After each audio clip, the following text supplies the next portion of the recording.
ಭೂಮಿನ ಕಿತ್ಕೋತೀನಿ ಅಂತಿದ್ದಾನಲ್ಲ. ಯಾವ ನನ್ ಮಗ ಕಣಿಯ ನನ್ ಭೂಮಿ ಕಿತ್ಕೊಳ್ಳೋನು? ಬರ ಕೇಳು, ಇದು ನನ್ ಭೂಮಿ.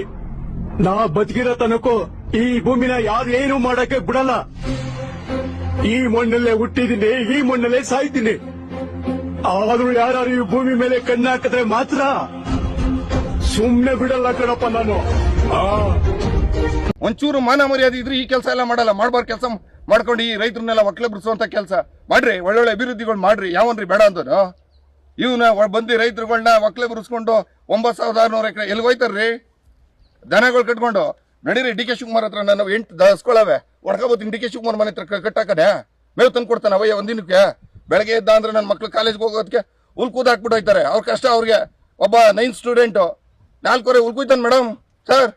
4 ಹೊರೆ ಹುಲ್ಲು. ಒಬ್ಬ 2nd ಇಯರ್ ಅವ್ನು ಕಸ ಗಿಸ ಎಲ್ಲ ಎತ್ತಾಕ್ಬಿಟ್ಟು ನಮ್ಮ ಅಪ್ಪಂಗೆ ತೊಂದರೆ ಆಗ್ಬಾರ್ದು ಅಂತ ಅವನು ಎಲ್ಲ ಸಪೋರ್ಟ್ ಮಾಡ್ಬಿಟ್ಟು ಹೋಯ್ತಾರೆ. ಇವು ಯಾಕ್ರಿ ಬದುಕುಗಳಿಗೆ ಬಂದು ನಮ್ಮ ಬದುಕುಗಳನ್ನೆಲ್ಲ ಬಂದು ಹಾಳಿಗಿಕ್ತಾರೆ ಇವರು.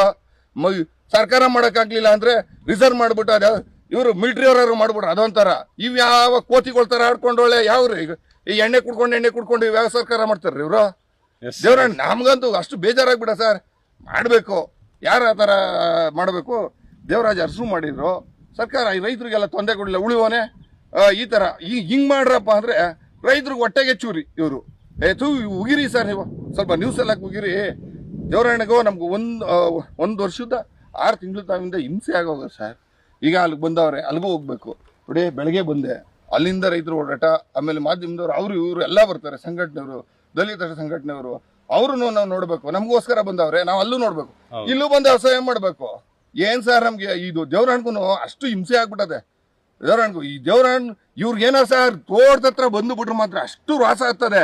ಕೇಡಿಕೊಂಡು ಹೆಂಗೆ ಹಳ್ಳಿ ಭಾಷೆಲಿ ಬೈತೀವಲ್ಲ ಹಂಗೆ ರುಬ್ಬಾಕ್ಬಿಡೋಣ ಅನ್ಸ್ಬಿಡ್ತದೆ.